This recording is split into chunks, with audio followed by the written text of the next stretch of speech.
जब मैं 12 साल का था, मम्मी ने अभी-अभी मुझे घर पर अकेला छोड़ने की हिम्मत जुटाई थी। हमारा शहर शांत था, छोटा सा कस्बा, जैसे कोई छोटा शहर हो। चौड़ी सड़कें, बड़े-बड़े बाग, प्यारे पड़ोसी और बाजार में छोटी-छोटी दुकानें। ऐसी जगह जहां रात को अकेले चलने में डर नहीं लगता। शायद इसीलिए मम्मी-पापा ने मुझे अकेला छोड़ा था। आज भी मैं उसी घर में उनके साथ रहता हूँ। उस रात वीकेंड था। मम्मी पापा कहीं बाहर जा रहे थे। जब हम छोटे थे तो दादा दादी हमें संभालते थे, लेकिन उस दिन मेरी बहन भी घर पर नहीं थी और मैं बड़ा हो चुका था। मम्मी ने डिनर के लिए पैसे छोड़े थे। पिज्जा मंगवा लेना।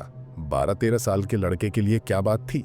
पूरा घर खाली, वीडियो गेम्स खेलने को और पिज्जा। मैं उस समय जेम्स बॉन्ड के गेम्स का दीवाना था। PS2 पर नाइट फायर खेल रहा था। तीसरी बार गेम खत्म करने के बाद मैंने पिज्जा ऑर्डर किया।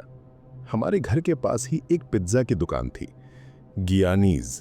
अब तो बंद हो गई है। मैंने एक रेगुलर पिज्जा मंगवाया। 12 साल की उम्र में 3 स्लाइस तो आराम से निकल जाते थे। मम्मी ने कहा था बचे हुए स्लाइस फॉइल में लपेटकर फ्रिज में रख देना। पिज्जा का इंतजार करते हुए मैंने गेम बदल लिया। Agent under fire. घंटी बजी। मैं तेजी से नीचे दौड़ा, पापा का छोड़ा हुआ 500 रुपए का नोट हाथ में लेकर। मम्मी ने कहा था 50 रुपए टिप देना। दुकान बस 3 गली दूर थी। टिप ठीक ठाक थी। डिलीवरी वाला कोई 30-35 साल का आदमी लग रहा था, पर वो अजीब लगा। बहुत घने, गंदे दिखने वाले दाढ़ी मूछ, चश्मा लगाए हुए, सिर पर काली ट्रकर टोपी। मैंने उसे 500 रुपए दिए और बाकी बचत मांगी। उसने पिज्जा का डिब्बा दिया और पैसे गिनने लगा। फिर अचानक उसने मुझे देखा और मेरे कंधे के ऊपर से घर के अंदर झांकने लगा। बोला, अरे तू अकेला है क्या यहाँ? सवाल ही अजीब था, डरावना। मम्मी पापा ने सिखाया था अजनबियों से सावधान रहना।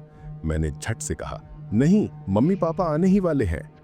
बाद में लगा कितनी बेवकूफ़ी वाली बात कही। नहीं कह देता, पर शायद उसने देख लिया था कि घर के सामने कोई गाड़ी नहीं खड़ी थी और पिज्जा लेने एक बच्चा आया था। उसने बचत दी। मैंने दरवाज़ा बंद कर दिया। मैंने किचन में 3 स्लाइस खाए, बाकी फॉइल में लपेटकर फ्रिज में रख दिए और फिर ऊपर जाकर गेम खेलने लगा। घंटों बीत गए। शायद 11 बजे होंगे। दरवाजे की घंटी बजी। मैंने सोचा मम्मी पापा आ गए होंगे। मैं तेजी से नीचे भागा। दरवाजे से ही बोला, मम्मी पापा। पर दूसरी तरफ से एक अनजान आवाज आई, अरे भाई मदद चाहिए, फोन करना है। मेरा दिल धक से रह गया। मैंने पूछा, कौन है? उसने फिर वही दोहराया, बस फोन करना है जरा। मैं खिड़की से झांकने से डरा। मैंने फैसला किया ऊपर चला जाऊं, अनदेखा करूं। मुझे पता था दरवाजा खोलना बेवकूफ़ी होगी। मैं सीढ़ियां चढ़ने लगा, जो कि सीधे मेन गेट के सामने थी। तभी बाहर वाले आदमी ने जोर से दरवाजा खटखटाया और उसकी आवाज आई, अरे रुको, मदद चाहिए मुझे। इसका मतलब था उसने मुझे देख लिया था। दरवाजे के ऊपर लगी ग्लास से वो देख रहा था। मैं पलटा। बरामदे में अंधेरा था, पर उस आदमी के सिर का सिलुएट दिख रहा था। आंखें साफ नहीं दिख रही थी, पर पता था वो सीधा मुझे घूर रहा है। मैं ऊपर भागा, सीधा मम्मी पापा के कमरे में। ऊपर बस उनके कमरे में ही लैंडलाइन फोन था। मैंने तुरंत मम्मी का मोबाइल नंबर डायल किया। पापा का नंबर याद नहीं था उस उम्र में। मम्मी ने फोन उठाया। शायद उन्होंने 2-4 ग्लास वाइन पी रखी थी। मैंने हांफते हुए कहा, मम्मी, कोई आदमी दरवाजे पर है, अंदर आने को कह रहा है। मेरी आवाज़ सुन के उनकी आवाज़ का लहजा एकदम बदल गया। वो पूरी तरह होश में आ गई। उन्होंने पूछा, क्या मैंने उस आदमी से बात की? क्या उसे पता चल गया कि मैं अकेला हूँ? मैंने सच कहा, हाँ। तभी दरवाजे की घंटी फिर बजी 2 बार। मैं घबरा गया। मम्मी, ये आदमी जा ही नहीं रहा है। मैंने तुरंत पिज़्ज़ा वाले का जिक्र किया। मैंने बताया कि उसने पूछा था कि क्या मैं अकेला हूँ। इसी बीच घंटी फिर बजी। मम्मी ने कहा, उनके कमरे में रहो, दरवाज़ा लॉक कर लो, हम पुलिस को फ़ोन कर रहे हैं। मम्मी मुझसे फ़ोन पर बात करती रहीं, जबकि पापा ने अपने फ़ोन से पुलिस को कॉल किया। उन्हें रेस्टोरेंट से बाहर निकलना पड़ा सिग्नल के लिए। गर्मी की रात थी। घर में हवा आए इसलिए खिड़कियां थोड़ी खुली हुई थीं। तभी मैंने सुना घर के एक तरफ वाला गेट खुलने की आवाज़।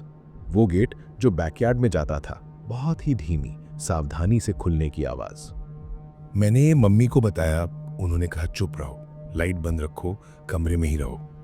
मैंने फुसफुस आते हुए पूछा, अगर वो ड्राइंग रूम की खिड़की से अंदर आने की कोशिश करे तो? मम्मी ने कहा, बस चुप रहो बेटा, पुलिस आने वाली है। वो मुझे अपडेट देती रहीं, पुलिस कितनी दूर है।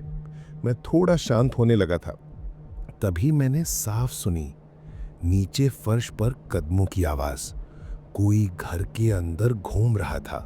मैंने मम्मी को घबराते हुए बताया।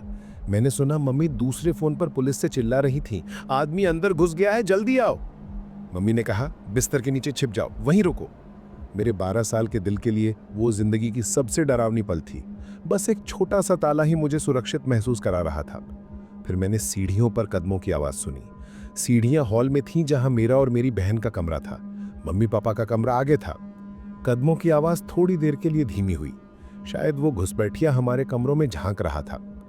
फिर कदमों की आवाज वापस हॉल में आई, सीधे बेडरूम के दरवाजे तक। उसने दरवाजे का हैंडल दबाया, लॉक था।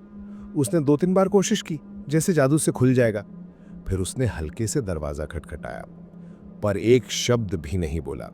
उसने एक बार फिर हैंडल दबाया और फिर मैंने उसके कदमों की आवाज सुनी, वापस हॉल में जाते हुए, फिर सीढ़ियां उतरते हुए और फिर घर के अंदर गहराई में गुम होते हुए। मैंने पूरी कोशिश की रोना ना निकले। फोन पर फुसफुसाने की भी हिम्मत नहीं हुई। सांस रोककर सुनता रहा। आखिरकार मम्मी बोली, पुलिस आ गई है, पर तू अभी वहीं रोक। मैं सोच रहा था कि वो दरवाजा तोड़ेंगे, पर अचानक मैंने कई भारी कदमों की आवाज सुनी और एक आदमी की आवाज गूंजी, आपका नाम, हम पुलिस हैं। मैंने उन्हें सीढ़ियां चढ़ते सुना। मम्मी ने कहा, मैं दरवाजा खोल सकता हूं। जब मैंने दरवाजा खोला, 2 पुलिस वाले ऊपर थे और 2 नीचे। उन्हें सामने का दरवाजा तोड़ने की जरूरत नहीं पड़ी, क्योंकि पीछे का दरवाजा पूरा खुला हुआ था। पीछे वाली स्लाइडिंग विंडो भी पूरी खुली हुई थी। वहीं से वो अंदर आया था। मुझे पुलिस से सारी बात बतानी पड़ी, पिज्जा वाले पर शक के बारे में भी। मम्मी पापा फोन पर सुन रहे थे, वो घर लौट रहे थे। जब वो आए तब तक सिर्फ 2 पुलिस वाले मौजूद थे। पुलिस रिपोर्ट में पिज्जा वाले का जिक्र था। उन्होंने कहा वो जांच करेंगे। अगली शाम मम्मी पापा मुझे ज्ञानीज पिज्जा ले गए। उन्होंने कहा अगर वो लड़का दिखे तो पहचानो। जब वो नहीं दिखा तो उन्होंने मैनेजर से पूछा कि मेरे बताए हुए डिलीवरी बॉय जैसा कौन काम करता है। मैनेजर बोला वो फिल होगा, पर वो अभी डिलीवरी पर गया है। पूरा मामला समझाने पर मैनेजर बोला, फिल ऐसा नहीं कर सकता, आप लोग यहाँ से चले जाइए। लंबी कहानी छोटी, मम्मी पापा ने पिज्जा की दुकान में बहुत बवाल किया और कहा वो कभी यहाँ से नहीं खरीदेंगे। हम कार में बैठे और पार्किंग में इंतजार करने लगे। लगभग 1 घंटा इंतजार किया, पर वो लड़का लौटकर नहीं आया। मम्मी पापा को लगा शायद मैनेजर ने उसे फोन कर दिया था, पता नहीं। मम्मी पापा ने कुछ वकीलों से बात की, पर किसी ने केस नहीं लिया, सबूतों की कमी का बहाना बनाकर। हम उस पिज्जा की दुकान में फिर कभी नहीं गए और लंबे समय तक मम्मी पापा ने मुझे अकेला घर पर छोड़ने की हिम्मत नहीं की। मेरा दिल मानता है कि वो पिज्जा वाला ही था या उसी का कोई साथी, क्योंकि भला और किसे पता चलता कि मैं उस रात अकेला घर पर